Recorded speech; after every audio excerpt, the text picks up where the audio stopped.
We remain steadfast in our commitment in delivering local news that matters. Stories that inspire. Enriching the lives of Filipinos in the Philippines and across the globe. This is your GMA Regional TV. Buong puso para sa Pilipino.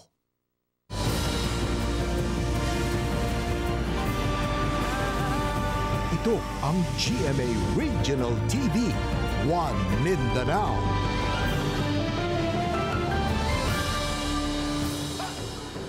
Maayong hapon Mindanao, kini ang GMA Regional TV, One Mindanao. Hatod namo ang pinakadagkog pinakauling balita sa Mindanao. Ako si Sara Hilomen Velasco, live gikan dinhi sa GMA Davao Complex. Cyril Chavez, live gikan dinhi sa GMA Cagayan de Oro Station. Efren Mamak, live desde aquí na GMA Zamboanga Station. Dili mo sa gatos ka magbanay ang magpasko karon nga walay Pinoyanan, human na sunog ang anaa sa kapin 80 ka panimalay sa Cagayan de Oro City. Ani report. Pasado alas 8 sa buntag, nabulabog ang mga residente sa Purok 8, Barangay Gusa, Cagayan de Oro City. Human nga kalit miulbo ang dakong kalayo sa lugar. Usa ka eskinita lamang ang entrada sa mong purok, rason nga palisuray ang pagresponde sa kabumbiruhan. Labihan kataas nga hose ang gilatag sa BFP aron lang makaabot sa lugar, diin nagsugod ang kalayo. Paspas nga mikaylap ang kalayo sa lugar, labi pa nga sagad sa mga panimalay, ang gama sa light materials ug ang uban, konkreto. Ang mga residente nag-ihay na lang og diskarte sa paghakot sa mga gamit nga pwede pa nilang masalbar. Apan, sagad sa mga residente, tapot lawas ng gayod tungod sa kapaspas sa hitabo. Bilid ako butang. Ako ay dita. Nahurot yun yung buwan? Nahurot yun yung balay? Hurot. Mga butang ako ay nabilin. Ako bagali ako anak tas baungon o mga apo. Nga salinan nila tanan hurot, tanan mo, nabitbit, naratol na ko. Sa kasamtangan, gideklara ng fire under control sa kabumbiruhan ang naitabong sunog diriya sa Purok 8, Barangay Gusa. Apan, bisan pa man niini, nagpadayon ang ilaha mga overhauling efforts aron masiguro nga kining mga kabalayan nga naugdaw, dili na mo kaila pa pagbalik ang kalayo. Buot sab manawagan ang ubang nasunugan. Sa mga gobyerno na kay kami wala gyud Pasko na pod, wala gyud mi. Mora pod na ako na sila ikahatag sa amo. Ngayon pod magtabang tanan nga nasunugan. Sigon sa BFP Cagayan de Oro District nga miabot sa 4th alarm ang sunog tungod sa kadako sa kalayo. Sa ilang inisal nga tala, gibana-bana ang ana sa kapin 80 ka mga panimalay ang naugdaw, diin gatusan ka magbanay ang apektado. Kapin kun kulang 600,000 pesos sab matud pa ang danyo sa mong sunog. Karon ma'am ato pa nang i-verify kay namato mga investigator sulod. So ilang ginatanaw kung unsay mga evidence na makita nila kung ahang cause of fire or ang origin nakita naman nato pero ilang ginapakita good man. Unsay rason nga nasunog. Ang mga residente gileon sab nga gitapok sa barangay hall sa Gusa, din gipailawom na sila sa profiling sa mga personahe sa City Social Welfare and Development Department kung CSWD. Profiling man ta karon. So after ana pagkaon, sanina, kung asa sila matulog, mo og yun ay una gyud priority na maatiman ang atong mga kaigsuonan karon sir. Ang mga nasunugan, temporaryong nagtinir karon sa East Gusa National High School. Kauban si Makoy Simpron sa kamera. Ako, si Cyril Chavez para sa One Mindanao. Gi-require na ang mga dagkong business establishment sa Davao City nga magmuntar og high definition CCTV camera subay sa amended CCTV camera ordinance sa syudad. Ari report ni John D. Esteban. Sa giamyandahang Ordinance number 0407-12 o ang CCTV Ordinance sa Davao City, ang mga patigayon nga dunay sobra sa 3 million pesos nga kapital, obligado na nga magbuntar og mga high definition nga CCTV camera. Kinahanglan nga anaa sa 50 meters ang makuha nga range. Mas tin-aw ang kuha, dunay time stamping feature, dunay cloud storage, mas store sab sa hard disk drive ang video footage ug uban pa. Ang ubos sa 3 million pesos nga kapital nga mga patigayon pwede maka-install og stand-alone camera nga maka-cover og 30 feet nga visual distance. Ang mga patigayon naglangkob sa mga bangko, pawn shops, shopping malls ug laing susamang establishmento. Mga ospital, review centers, condominium, suguban pang susamang business establishment. Sumala ni 1st District Councilor Luna Acosta, ang chair sa Committee on Peace and Public Safety tumong sa pag-amyenda sa ordinansa, mao ang mas paspas nga pagsulbad sa mga krimen. Sa maong amended ordinance, obligado ang mga patigayon nga ipakita sa law enforcers ang footage alang sa pagsulbad sa krimen, labi na sa mga hot pursuit cases. Clarify ko lang, for all establishments, this is only for viewing. Ipakita nyo lang because as we know, the process to obtain a cybercrime warrant for a copy of that CCTV takes long. And by the time na makakuha sila, baka too late na. Nakatakas na, nagpalit na ng suot, lumabas na ng Davao, hindi natin alam. So the immediate viewing is to help our law enforcement agencies to have immediate action. Kung buot mangayog kopya ang awtoridad nga makatabang sa pagsulbad sa kaso. What if the law enforcement officers, after viewing, gusto nilang kumuha ng copy? They can tell the establishment na i-keep ang copy for an additional 1 month. So pwede talaga until makakuha sila ng cybercrime warrant to obtain a copy of that. If they delete it after notice, di-delete nila, they can be liable for tampering under this ordinance. Sa bahin sa Davao City Police Office, dako daw ang matabang sa mga high-definition CCTV cameras sa kapulisan, labi na sa investigasyon sa mga kaso. Mahimo kining dakong tabang sa atong mga investigador. Ilabi na sa pagsulbad sa mga krimen na nahitabok sa kadalanan, diin posibleng mailadayon ang mga suspect pinaagi sa pag-review sa mga CCTV alang sa hinanaling pagkabot sa hostisya. Ang Davao City Police Office nagpasalamat pag-ayo sa panggamhanang lokal sa Dakbayan sa Davao sa pagdason niining giamenda nga CCTV ordinance sa Davao City. Ang musupak sa ordinansa makamulta og 5,000 pesos og mapriso og dili mosobra og usa ka tuig. Sunod tuig lakip na ni sa mga rekisito sa pag-renew sa business permit. Hatagan og 30 ka adlaw nga magmuntar og CCTV ang mga wala pa makamuntar niini. Samtang usa ka tuig nga lugay alang sa pag-comply sa required specification. Laraw sab nga dugangan ang mga CCTV camera sa pampublikong lugar sa syudad. Kauban si Jojo Solarte sa kamera. Ako si John D. Esteban para sa One Mindanao. Ginatutukan karon sa Davao City Health Office ang pagpaubos pa sa kaso sa malnutrisyon sa syudad. Samtang pipila ka mga barangay nutrition scholar gihatagan og pahalipay. Dugang detalye sa report ni Kent Abrigana. Ginasiguro sa 19 anyos nga inahan nga si Yasmin nga makakuha og insaktong nutrisyon ang iyang 1-year-old ug 4-month-old nga mga baby bisan sa ilang kalisod. Kainom kog vitamins and nag-account kog mga prutas, mga gulay para healthy akong baby sa tiyan. Og kanang nagainom kog tubig, kanang ginahatag sa akong mga center na tambal ako ginahinom mga 3 times a day. Matod sa Davao City Health Office, ubos hinuon ang kaso sa malnutrisyon sa Davao City karon kung itandi sa national standard. To say na ang Davao City has an incidence of malnutrition less than the national standard, no? Ang atoa is mga wala kaabot 1% atong malnutrition sa Davao City. Usa matod pa sa mga nagunang rason sa malnutrition mao ang kapobrehon. Giyatagan sab og gibugaton sa CHO ang importansya sa unang 1,000 ka adlaw sa usa ka bata. Ang 1,000 days diha ang development, growth and development sa bata. Sa lawas, sa utok, sa iyahang mga reflexes tanan, tutukan yun na ang bata nga sakto dapat ang iyang nutrisyon. Kay pwede siya na hinay sa eskwelahan, hinay ang lawas, dali masakit, kuan sa iyahang kaugmaon.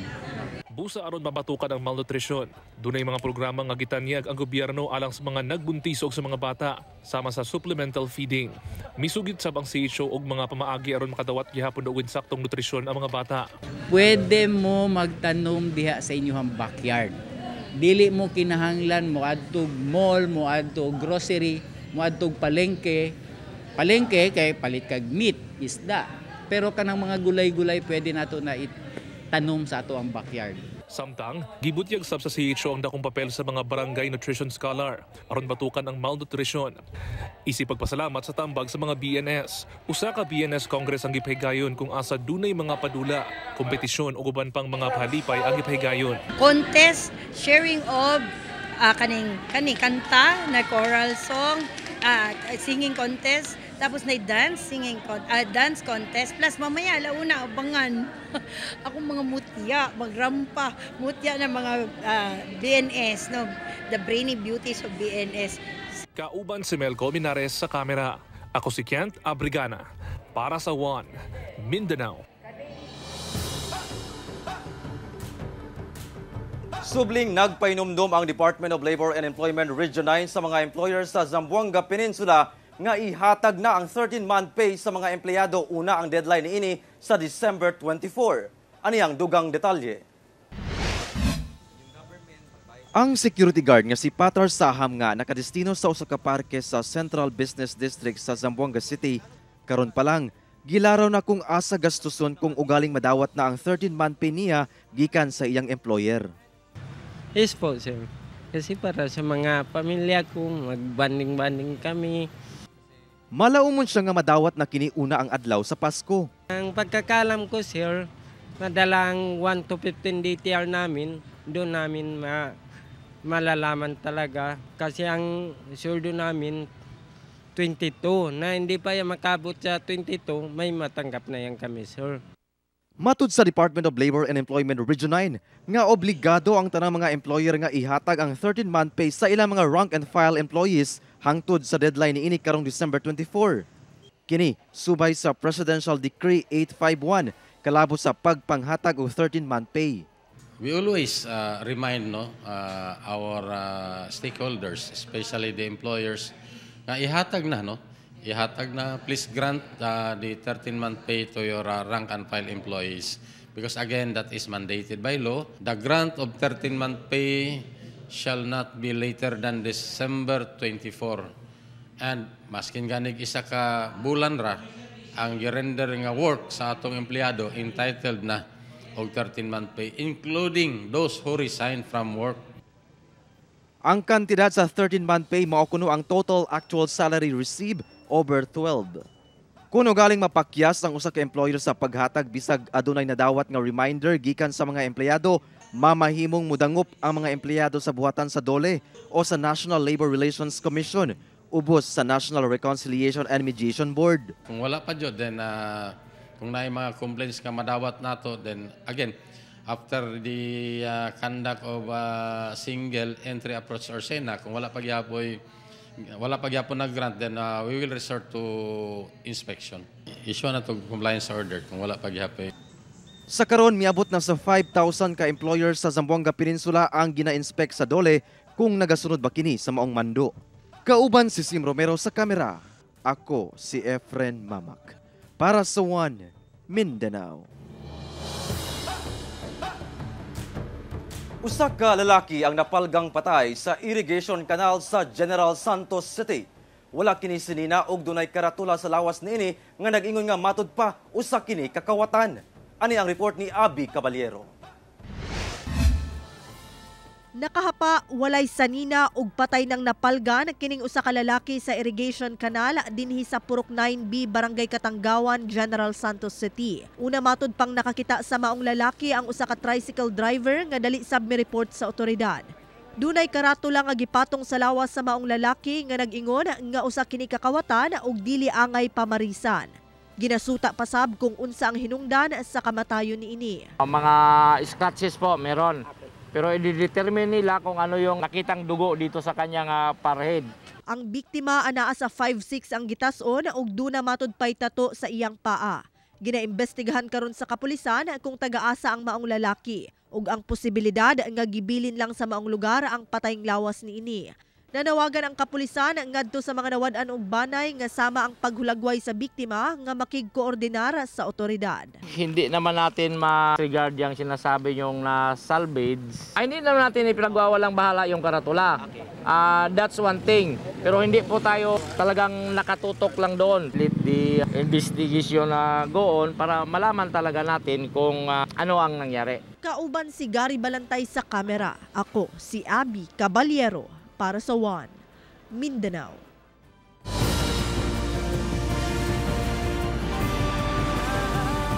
Ito ang GMA Regional TV, One Mindanao.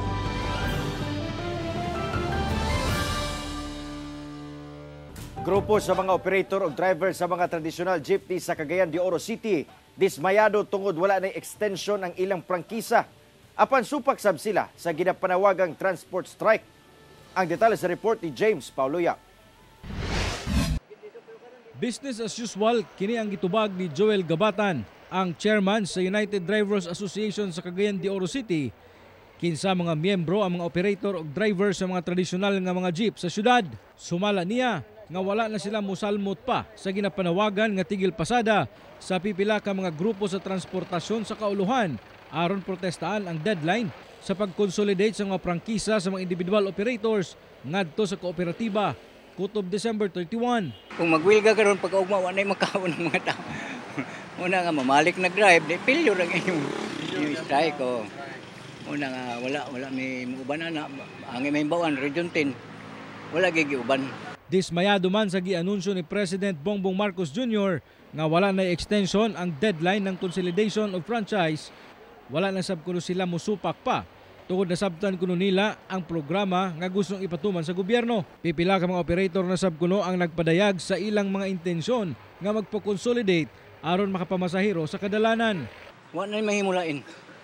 Wa na gilain mahimo mo nang giingon uban nga malisod man mag-apply pero agwan tahon ta. Daghan man kayo wala na kauyon sa sistema ko. May tabo kung dili ka consolidated tama na gid ka Enero 1, dagang ka, madakpan ka, 50 mil na. Paningkamutan kuno nila nga makapalit og mga modernong sakyanan aron nga makasubay sa programa sa gobyerno. Kauban si Jaybert Pairat sa kamera. Ako si James Pauliap para sa One Mindanao. Upat ka mga binuhing iro sa Midsayap, Cotabato ang patay human kuno nahiluan. Nagbula-bula na ang baba niining tulo ka mga binuhing iro sa usa ka residente sa Barangay Upper Glad 2 sa Midsayap, Cotabato. Sumala sa tag-iya sa mga iro, usa sab ka iro sa ilang silingan ang nakasinati og susamang sitwasyon og namatay sab. Naabtan matud pa niya ang mga iro nga naggisi-gisi og nagsuka-suka na. Human lang sa pipila ka minuto namatay na kini. Duda ang mga tag-iya nga gihiluan ang ilang mga binuhing hayop. Gituwan sab sa usa ka veterinarian sa lungsod nga gihiluan kini base sa sintomas sama na lang sa pagsuka nga dunay sagol dugo ug uban pa. Ginasubay na sa otoridad ang maong insidente aron mahibaw-an kung gituyo kini nga gihiluan o dunay nakaon nga nakapahilo sa mga iro. Arestado ang usa ka 18 anyos nga lalaki human nakuhaan og illegal nga armas ato sa checkpoint sa Pikit, Cotabato. Nasiplatan sa mga otoridad ang bit-bit ka pusil sa 18 anyos nga lalaki na ilan si John Ray Wacan ato sa random checkpoint sa kapulisan sa Colony Street, Barangay Poblasyon sa Pikit, Cotabato, alas 12 sa udto adlaw Miyerkules. Sumala sa kapulisan usa ka caliber 45 pistol ang gikuptan sa lalaki nga dunay 7 ka buhing bala. Dahil giaresto ang lalaki human walay igong dokumento nga mapakita sa otoridad sa iyang gikuptang pusil. Gikasuhan ang sospek og paglapas sa RA 10591 o illegal possession of firearms. Usa ka tricycle driver ang giday karon sa General Santos City human ini giuli ang bag nga iyang napunitan sa dalan nga dunay sulod nga kapin 100,000 pesos. Ato siyang ilaylahon sa report ni Abby Caballero. Kapintuig nang nagapamasahero ang 32 anyos nga si Rodel Hagos. Niadtong December 9, dihang padulong siya sa round ball sa Barangay Lagaw sa General Santos City aron ihatod ang iyang mga pasahero na sukod ang iyang kamaayo. Dihang duna siya'y nakit-an nga bag sa dalan. Iyang gi-check ang sulod sa bag ug nasayrang duna kini cash. Sirado na ko dito. Tapos gikarga na ako sa akong tricycle. Human ako, kita ko kotse. Pangutanan ako siya nga. Kakuan ka ng baga, nakapansin na siya na single. Nahulog daw na. Human sa lagaw. I-turnover na ako sa tiyo. Pinaagi sa contact number nga anaa sa identification card sa sulod sa bag na contact sa mga personahe sa Traffic Enforcement Unit ang tag-iya sa bag. Paglabay sa pipila ka oras, gi-claim kini sa tag-iya. O gikumpirma sa mismong tag-iya nga kumpleto pa ang kapin 100,000 pesos nga cash nga anaa sulod sa maong bag. Ilabihan ang pasalamat sa tag-iya sa tricycle driver nga nakakita.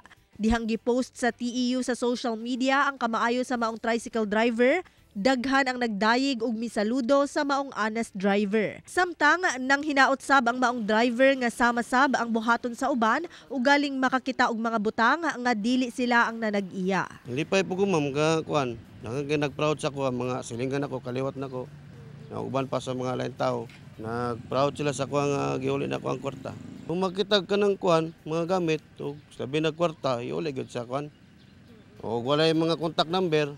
Dito isulod nila sa police station ko dito sa TEU.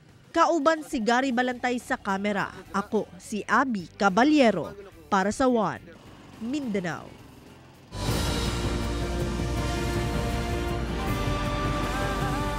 Ito ang GMA Regional TV, One Mindanao.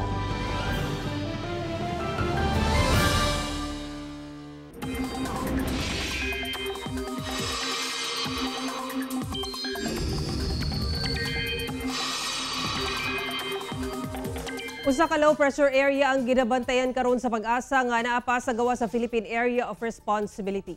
Samtang easterlies gihapon ang magdala og mga pag-ulan sa Mindanao. Ulayng nasiplatan ng LPA sa 1,865 kilometers sidlakan sa southeastern Mindanao. Sumala sa Pag-asa, posible kining mosulod sa nasod karong Sabado ug makaapekto sa sidlakang bahin sa Mindanao. Hinuon ubos pa sa karon ang tsansa niini nga mahimong bagyo sumala sa Pag-asa. Sa karon wala pa kini epekto sa panahon sa nasod apan masinati ang mga pag-ulan sa Mindanao nga dala sa easterlies. Base sa datos sa Metro Weather, masinati gihapon ang pag-ulan sa pipila ka lugar sa Zamboanga Peninsula ug Davao Region nga epekto sa easterlies. Paymangno gihapon sa Pag-asa nga magbantay sa posibleng pagbaha o landslide. Patay ang usa ka amahan diyang gipusil kini sa Cotabato City.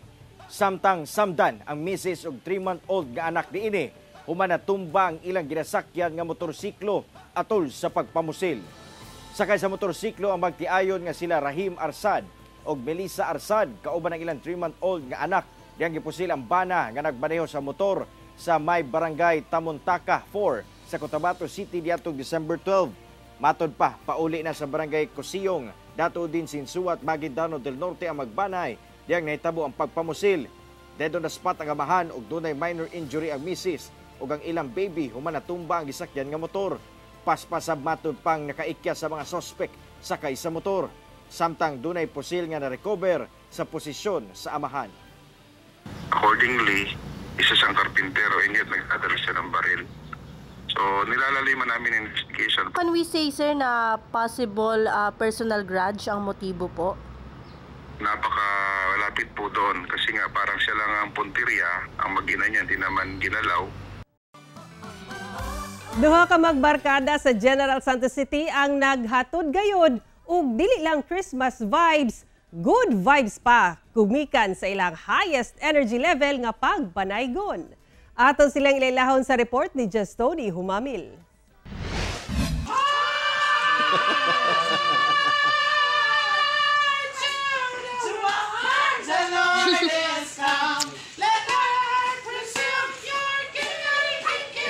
To the highest level gayod ang pagpanaygon nining duha ka taga General Santos City nga karon viral na sa social media tungod sa ilang dili lang Christmas vibes apan good vibes gayod nga pagkanta sa mga sikat nga kanta sa Kapaskuhan.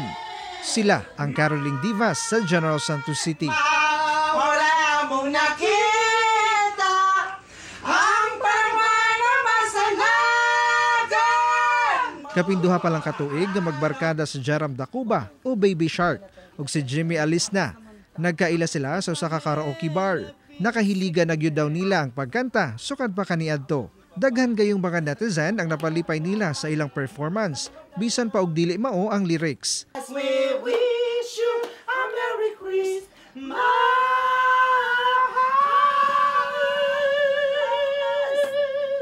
Una-una, hindi po namin in-expect, pero yung may nagsabi na ganun, viral na kayo, ganun. Saya-saya namin.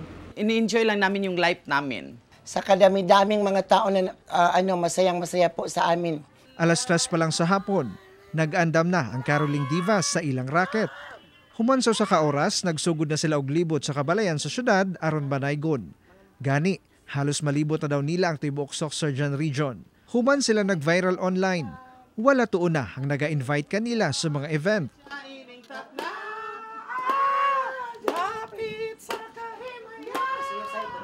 Pag Caroling, happy kami pag Caroling kasi may malaking kita. Daily needs namin, sir, iniipon kasi nagre-renta lang. Tulong na kasi yung ng mga tao para sa amin. Para may mapambili kami ng mga pangangailangan namin, araw-araw. Gawas sa pagpanaygon, paggupit og buhok sab ang gikabisihan nila nga usa sa ilang panginabuhian. Dili lang ang Caroling Divas ang feeling blessed karong Kapaskuhan sa grasya ug suporta nga nakuha nila online. Apan lakip na gayod ang tagbalay nga ilang giawitan. Ang babait ninyo, areking thank you. Ipagida ko sing dako, muna akong sitwasyon, nakabati ko sa matingog nga lami kaayo. Sana pagpatuloyan nila ang ilang performance para makapagbigay na saya sa mga tao. Kauban si Gary Balantay sa kamera. Ako si Jess Tony Humamil para sa One Mindanao.